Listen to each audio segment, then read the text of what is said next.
كان الصحابي إذا التقى, il croise son frère, il lui dit تعال نؤمن ساعة.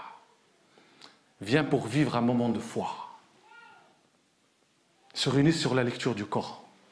Après la prière, ils se réunissent pour écouter. Il y a un qui récite et les autres qui... un récite et les autres qui écoutent. Ces assemblées de dhikr qui attisent la miséricorde d'Allah subhanahu wa ta'ala. Ça, c'est le premier remède. Faire preuve de patience. On n'a plus de patience aujourd'hui. Notre temps, il est perdu, dilapidé, dans des futilités. Et même quand on se réunit, c'est la continuité de notre parole et discussion sur le bas-monde. Se réunir sur le Coran, c'est se donner le cœur pour s'exposer à la miséricorde d'Allah subhanahu wa ta'ala. Et dans ce verset, Allah nous donne un indice de celui avec qui tu vas t'asseoir, ou celui que tu vas suivre. Tu penses que c'est un modèle. Allah dit وَلَا تُطِعْ مَنْ أَغْفَلْنَا قَلْبَهُ عَنْ ذِكْرِنَا وَاتَّبَعَ هَوَاهُ.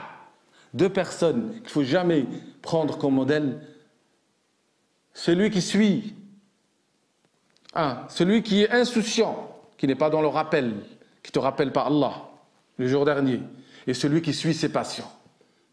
C'est lors de la prière, il va te séduire pour faire autre chose que de faire ton devoir. C'est ton moment pour lire le Coran, et voilà qu'il va dilapider ton temps dans des futilités. Al-ghafla, c'est l'insouciance. C'est une maladie très grave qui durcit les cœurs. Le fait de perdre son temps dans la télé, les jeux, les réseaux sociaux, et pas le temps pour lire le Coran, pour faire des bonnes lectures, pour faire dhikr. Et puis, une fois qu'on est dans l'insouciance, on va suivre nos passions. Et le plus grave, c'est quand certains vont rejeter la parole d'Allah, ou rejeter la parole du prophète sallallahu alayhi wa sallam pour suivre leur avis à eux, ou l'avis de certains. Deuxième remède, c'est ce qui a été dit dans le verset 29, juste après. وَقُلِ الْحَقُّ مِنْ رَبِّكُمْ فَمَنْ شَاءَ فَلْيُؤْمِنْ وَمَنْ شَاءَ فَلْيَكْفُرْ إِنَّا أَعْتَدْنَا لِلظَّالِمِينَ نَارًا أَحَاطَ بِهِمْ سُرَادِقُهَا وَإِنْ يَسْتَغِيثُوا يُغَاثُوا بِمَاءٍ كَالْمُهْلِ يَشْوِي الْوُجُوهَ بِئْسَ الشَّرَابُ وَسَاءَتْ مُرْتَفَقًا. Subhanallah, c'est comme si le prophète sallallahu alayhi wa sallam, qui a reçu l'ordre d'Allah de faire preuve de patience avec ceux qui invoquent Allah, pour ne pas être avec ceux qui se réunissent sur le vin, les notables de Quraysh, se réunissent pour boire le vin. Et dans l'akhira, quand ils seront dans l'enfer, ils vont chercher à boire. Et quelle boisson leur sera donnée? وَإِن يَسْتَغِيثُوا يُغَاثُوا بِمَاءٍ كَالْمُهْلِ. C'est une eau comme du métal fondu. يَشْوِي الْوُجُوهِ, qui brûle les visages. بِئْسَ الشَّرَابُ وَسَاءَتْ مُرْتَفَقًا. Le rappel du jour dernier. C'est ça qui va te préserver ta foi. Il est dit dans le hadith du prophète sallallahu alayhi wa sallam, satakunu fitan kaqita' al-layl al-mudlim. Il viendra des troubles et des épreuves comme la nuit ténébreuse. Yusbihu ar-rajulu mu'mina wa yumsi kafira. Le matin il est croyant et le soir il est mécréant. Wa yumsi mu'minan wa yusbihu kafira. Et le soir il est croyant et le matin il est mécréant. C'est quoi la cause? Yabi'u dinahu bi'aradin min ad-dunya qalil. Il vend sa religion pour une jouissance éphémère de ce bas monde.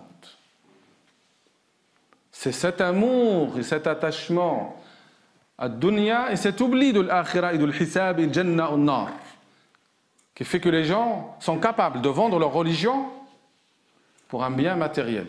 L'histoire de Sahib al-Jannatayn, il a épreuve dans l'argent et les biens. C'est quoi le remède? Le remède, vous le trouvez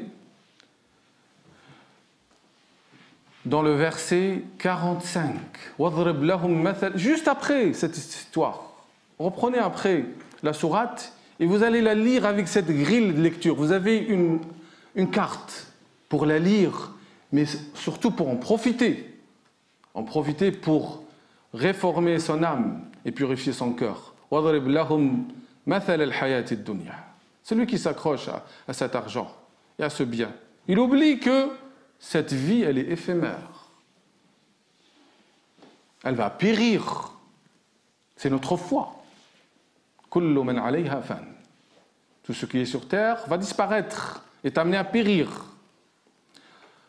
واضرب لهم مثل الحياة الدنيا كماء أنزلناه من السماء فاختلط به نبات الأرض فأصبح هشيما تذروه الرياح وكان الله على كل شيء مقتدرا. Propose-leur une autre parabole. La vie dans le monde ici-bas est comparable à une eau que nous faisons descendre du ciel et qui fait pousser une végétation dense.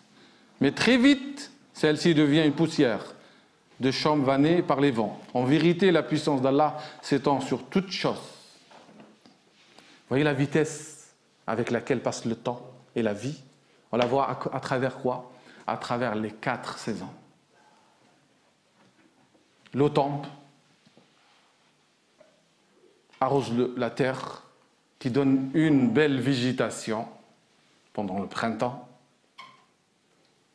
Et voilà que l'été arrive et que toute cette plante, ces plantations qui étaient vertes, pleines de couleurs, elle devient jaune, éparpillée par le vent. C'est ça la vie. C'est ça la vie. La vraie science, ce n'est pas accumuler un savoir pour après s'accrocher à dunya comme si on n'a jamais goûté à cette dunya. Quand tu sais que tout va être disparaître. وَيَوْمَ تَقُومُ السَّاعَةُ يُقْسِمُ الْمُجْرِمُونَ مَا لَبِثُوا غَيْرَ سَاعَةٍ. Le jour où l'heure arrivera, les pervers et les criminels vont jurer qu'ils ne sont restés sur terre qu'une heure, un moment. كأنهم يوم يرونها لم يلبثوا إلا عشية أو ضحاها. Le jour où ils la verront le Jannah au Nar, le jour de la résurrection, là ils vont réaliser qu'ils sont restés sur terre une soirée ou une matinée. C'est ça la vie. C'est ça la vie. Donc celui qui dit je suis riche, il ne va pas rester éternellement. Il va mourir, il va laisser tout d'ailleurs derrière lui.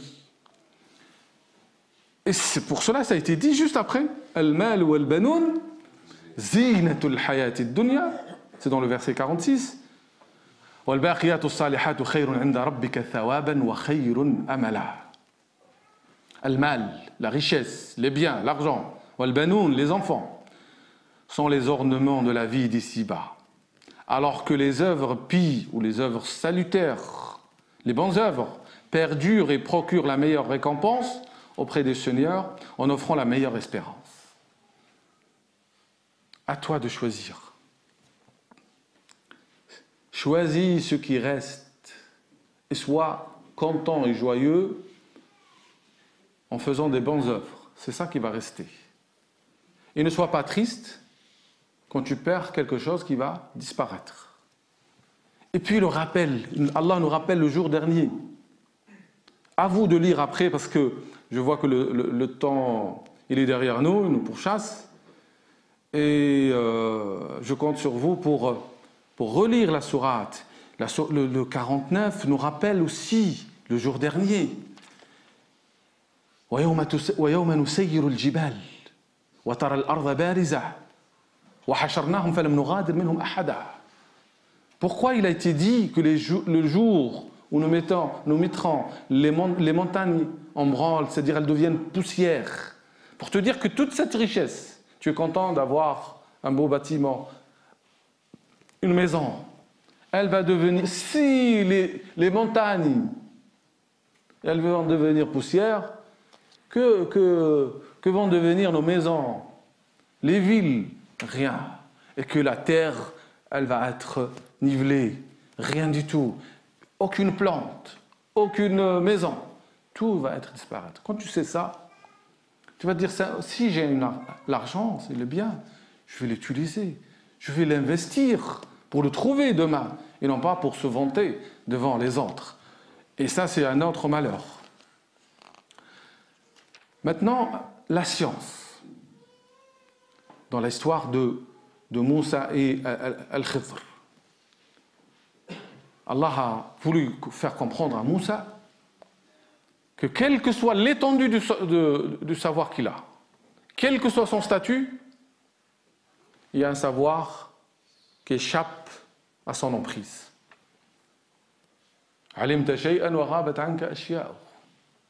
Dis à celui qui pense qu'il a atteint le maximum de science, il sait des choses et beaucoup de choses échappent à sa connaissance. Et surtout, la science sans humilité, sans modestie, devient la voie vers la perdition. Et surtout la science religieuse. Et quand la science religieuse elle est apprise pour l'orgueil, pour la vanité, pour se montrer supérieur, elle devient quelque chose de dangereux. Il suffit juste de rappeler que les 3 premières personnes qui seront jetées dans l'enfer, ce n'est pas le voleur, ce n'est pas celui qui a fait des bêtises, des péchés. 1, c'est un homme récitateur du Coran ou un homme de savoir. 2, c'est un homme qui a de la richesse, qui est généreux. Et le 3e, c'est un homme qui est mort en martyr. Dans l'apparence, c'est ça que je voulais dire, ce passage. Méfiez-vous des apparences. Les apparences, elles sont trompeuses, on dit. Mais méfie-toi de toi-même. Ne te leurre pas, ne te trompe pas. Au sujet de ton savoir, sois modeste. Regarde comment Moussa alayhi salam a accepté, alors qu'il est dans son rang, d'aller vers Al-Khidr et de le suivre.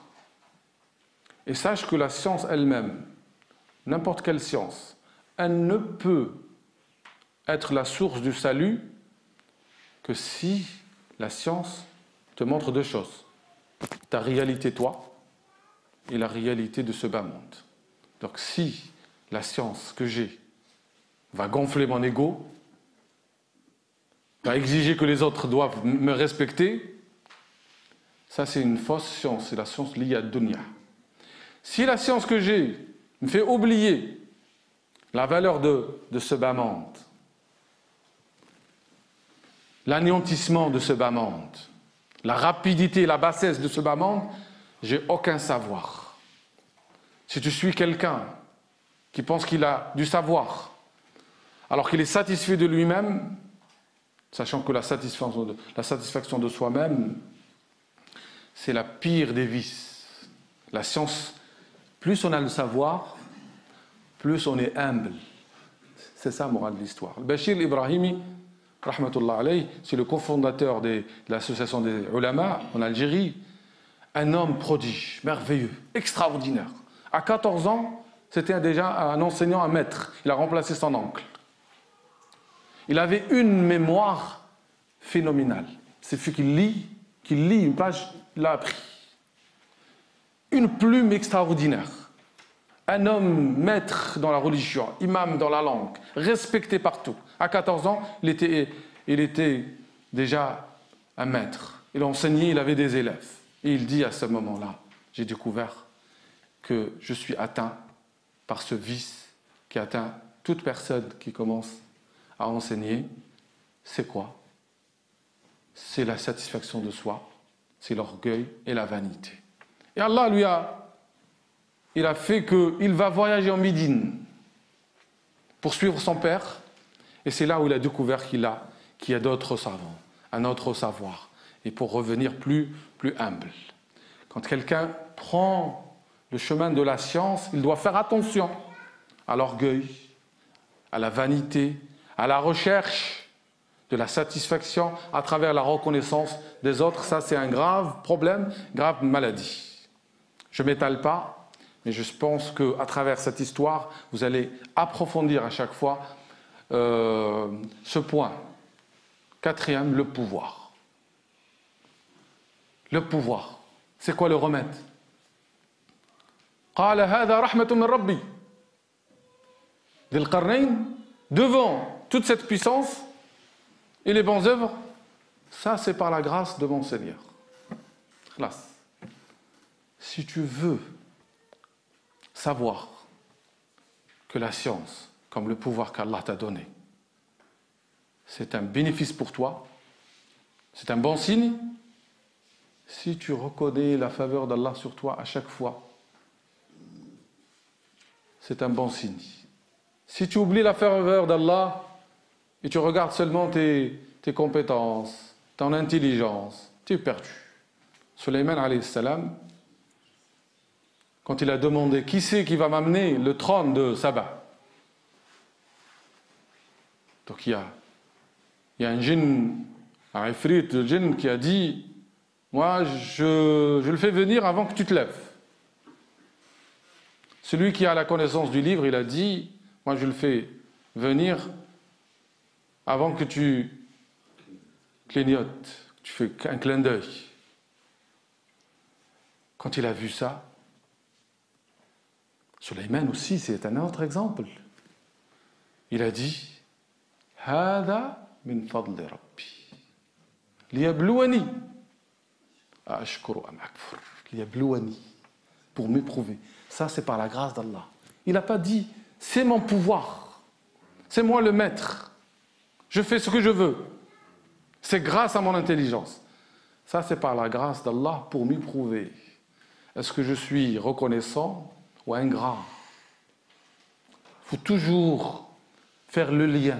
Quand tu as une faveur sur toi, fais le lien entre la faveur et le donateur, le pourvoyeur qui est Allah subhanahu wa ta'ala. C'est ainsi que tu vas chasser la vanité. Tu vas chasser l'orgueil, la fatuité. Tu ne vas pas te tromper à ton sujet. Le rappel du jour dernier nous rappelle une chose, que toute puissance, toute richesse, elle va partir. Restera seulement les bonnes œuvres, ce qui est fait pour Allah. Le vrai remède contre toutes les épreuves, c'est quoi? L'ikhlas. Être sincère avec Allah subhanahu wa ta'ala. Celui qui est sincère, Allah va le protéger.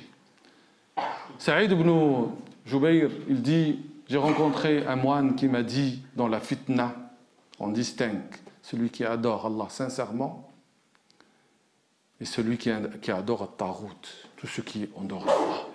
Dans la fitna, on reconnaîtra Mukhlis. C'est pour cette raison, le dernier verset de Sourate Al-Kahf nous rappelle la nécessité de Al-Ikhlas, la sincérité et la pureté de l'intention.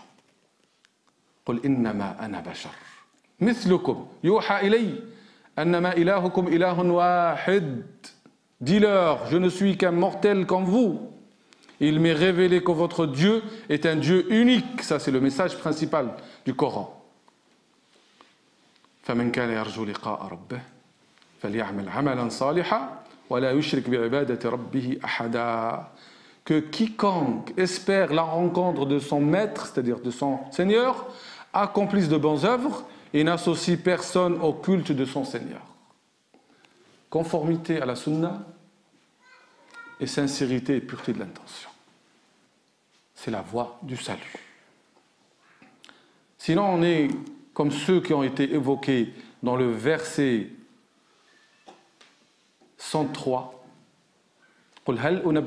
Toujours sourate Al-Kahf. قل هل أنبئكم بالأخسرين أعمالا. Dis-leur, vous voulez que je vous informe de ceux dont les œuvres sont vaines, الذين ضل سعيهم في الحياة الدنيا وهم يحسبون أنهم يحسنون صنعا. Donc, ceux qui font les efforts en pensant faire du bien, dans l'apparence, quelqu'un il est généreux, dans l'apparence, quelqu'un il donne le savoir, mais dans la réalité, il fait ça pour attirer la reconnaissance des gens, l'éloge des gens. Dans l'apparence, il fait quelque chose de bien, mais en vérité, il ne le fait pas pour Allah. Donc son effort, il est vain. Et il va le regretter. Et le pire dans toute cette question, comme disaient les savants, c'est que toute personne qui n'est pas sincère, elle risque de finir dans la mécréance. Parce que ce qualificatif dans le verset 103 et 104, c'est un qualificatif sur les mécréants. Mais toute personne qui s'habitue à travailler, à agir, à s'agiter, non pas pour Allah, mais pour lui-même ou pour les autres, risque de finir dans la mécréance. Dans toute cette histoire, dans ce tissu des épreuves, c'est qui le manipulateur? D'après vous? Iblis. Et dans le verset 50, pratiquement au milieu de la sourate, Allah évoque l'histoire de Iblis. وَإِذْ قُلْنَا لِلْمَلَائِكَةِ اسْجُدُوا لِآدَمَ فَسَجَدُوا إِلَّا إِبْلِيسَ كَانَ مِنَ الْجِنِّ فَفَسَقَ عَنْ أَمْرِ رَبِّهِ أَفَتَتَّخِذُونَهُ وَذُرِّيَّتَهُ أَوْلِيَاءَ مِنْ دُونِي وَهُمْ لَكُمْ عَدُوٌّ بِئْسَ لِلظَّالِمِينَ بَدَلًا. Souviens-toi quand nous avons dit aux anges, prosternez-vous devant Adam. Nous rappelle notre principal ennemi, celui qui tire les ficelles, celui qui essaie de nous piéger, de nous séduire, nous pousser vers le mal, c'est Iblis. Celui qui a refusé de se prosterner pour Adam. Est-ce qu'on va l'obéir? Ya ayyuhan nas, ô vous les gens, inna wa'dallahi haqq. La promesse d'Allah est vérité. Fala taghurrannakum al-hayat ad-dunya. Ne soyez pas leurrés, trompés par ce bas monde. Wala yaghurrannakum billahi al-gharur. Et ne soyez pas trompés par al-gharur. Ici, c'est le diable, c'est le shaitan. 4 épreuves auxquelles il faut trouver un refuge et remettre dans Surat al-Kahf. Et qu'à partir d'aujourd'hui, Inch'Allah, que votre lecture de Surat al-Kahf soit chaque vendredi récurrente et avec cette nouvelle vue et représentation. أقول قولي هذا وأستغفر الله لي ولكم فاستغفروه تجدوه غفورا رحيما ويا فوز المستغفرين. Donc je vous dis barakallahu fikum, jazakallahu khaira. Je vous remercie pour votre présence, les frères et les sœurs bien sûr. أسأل الله سبحانه وتعالى أن يجعل القرآن الكريم ربيع قلوبنا ونور صدورنا وجلاء حزننا وذهاب همنا وغمنا برحمته. اللهم ارحمنا فإنك بنا راحم ولا تعذبنا فإنك على ذلك قادر. اللهم اختم بالباقيات الصالحات أعمالنا بلغنا مما يرضيك آمالنا. اللهم اجعل أعمالنا كلها صالحة واجعلها لوجهك خالصة ولا تجعل لأحد فيها شيئا. وآخر دعوانا الحمد لله رب العالمين. جزاكم الله خيرا وجعل الله هذا في ميزان حسناتكم. غفر الله لنا ولكم. إن شاء الله on se lève avec le pardon d'Allah subhanahu wa ta'ala.